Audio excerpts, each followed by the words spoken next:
Olá pessoal, sou Fernando, sou professor aqui da Rede Estadual de Minas Gerais.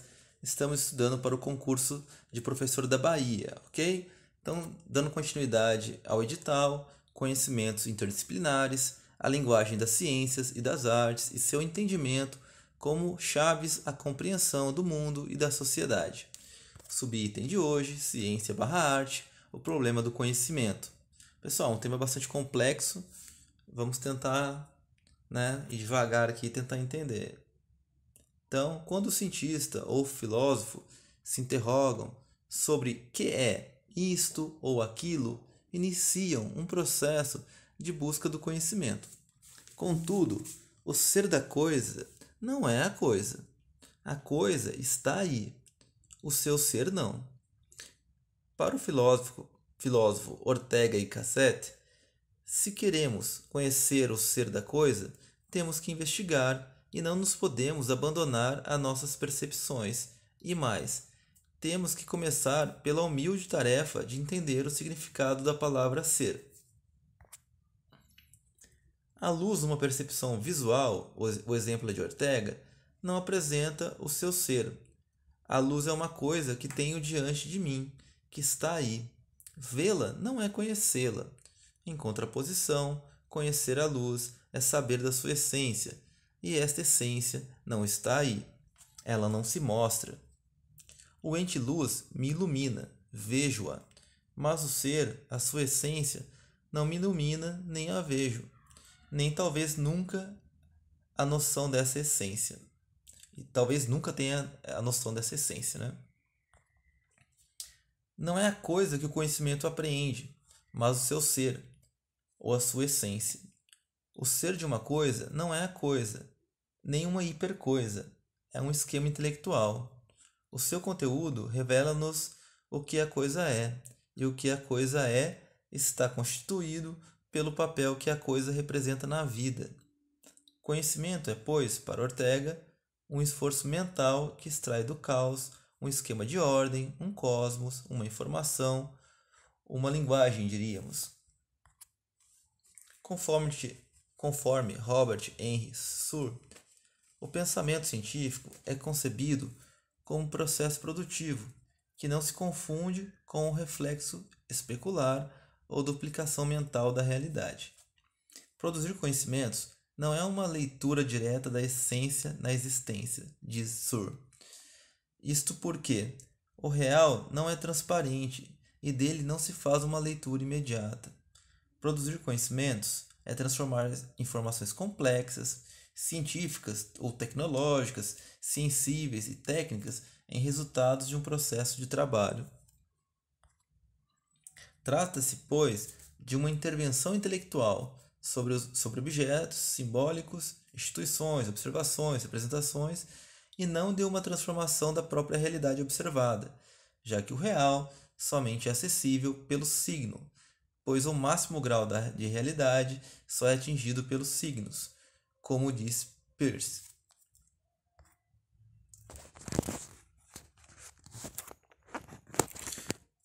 Mark Spence, como semioticista, coincide com Ortega para aquele: o conhecer repousa na intervenção de seres inteligentes no mundo, o qual deve ser identificado para torná-los conscientes. Benze propõe que a identificação do mundo como algo dado, o físico, dá-se sob um esquema causal. A identificação do mundo como sentido e significação dá-se sob o esquema semântico e comunicativo. Já a identificação do mundo como algo feito tem o seu lugar sob um esquema criativo. Estes três estados se distinguem por uma determinação. O físico está fortemente determinado, o semântico o está convencionalmente.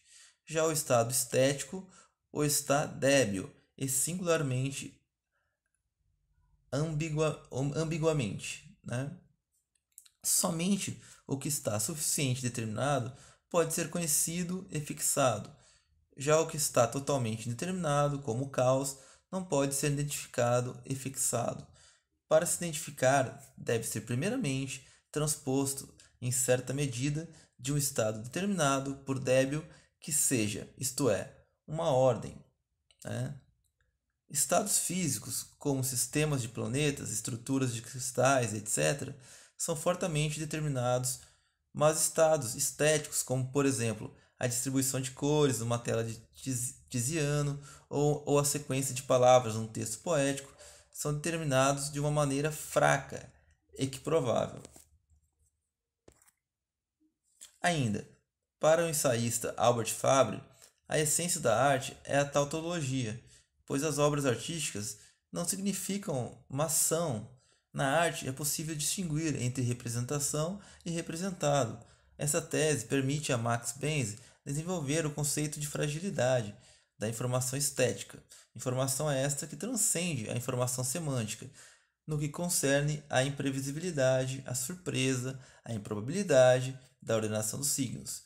Benz chega a falar da impossibilidade de uma codificação estética. Ainda, para a ensaísta,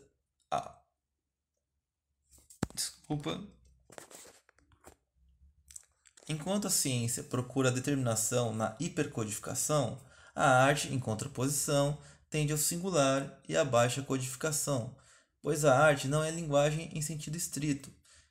A sensibilidade artística se inventa e constrói como objeto em si, enquanto a linguagem científica codifica seu objeto. Ela é um discurso sobre um fenômeno, mesmo virtual. Nas relações entre arte e ciência, podemos perceber o jogo do cientista com as regras, já para o artista é o jogo com as possibilidades perceptivas. Utiliza-se aqui o raciocínio perceptual, entendido por Arien como trabalho criativo, com as relações entre qualidades sensíveis e qualitativas da luz, vale dizer, com as suas aparências concretas. Já para o cientista, interessa a sua natureza ou essência, corpuscular ou ondulatória, ou ambas, é dizer, é o seu ser total, isto é, ele tem que ter acuidade perspectiva para o qualitativo da luz e também conhecimento das leis que a regem e codificam em linguagem. Em síntese, a questão do conhecimento em ciência ou em arte apresenta-se de forma muito diferente.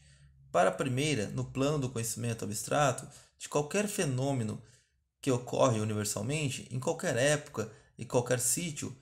Para a segunda, o plano do conhecimento concreto de um objeto concreto, individual, insubstituível e singular.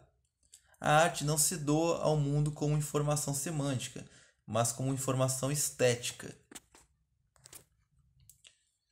Mas numa situação em que a ciência está à procura de novos modelos de interpretação da complexidade universal regida pelo princípio de indeterminação, Heisenberg, numa situação onde tanto a filosofia quanto a própria arte estão em crise, é porque os modelos de representação e determinação do conhecimento e sensibilidade não são mais adequados.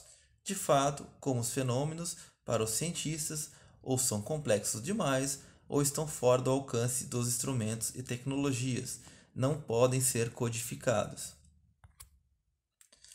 Parece que é aqui que a sistematicidade harmoniciosa e telemônica da omnisciência clássica, o paradigma newtoniano, que procura as regras imutáveis do universo Prigogine, entra em entropia, abrindo-se caminho para a ambiguidade, o caos, a desordem, a indeterminação, a confusão e também para a interpretação estética. Nestes casos, onde a ciência entra em colapso, só resta a abdução, a teoria, e é nesse ponto que se abre um possível contato para a arte e o estético. Cria-se então um vácuo, uma tábua rasa, e isso ao mesmo tempo que é inquietante, também é entusiasmante, porque abre-se a janela para o criativo, o experimental, isto é, no fundo existe a possibilidade de se reunir essas áreas, de estabelecer uma coerência, holismo entre elas. Ok, pessoal? Então, apesar das diferenças, é possível que elas se unam em algum momento, né? De alguma forma. Pessoal, é um tema bastante complexo, então dá para voltar, ler de novo, para o vídeo, dar uma lida. E eu também estou estudando para a prova, tá bom, pessoal? Então eu não domino esses assuntos, então estou trazendo para vocês como uma colaboração, ok? O próximo tema são arte, ciência e identidades, ok? Então um abraço, até a próxima.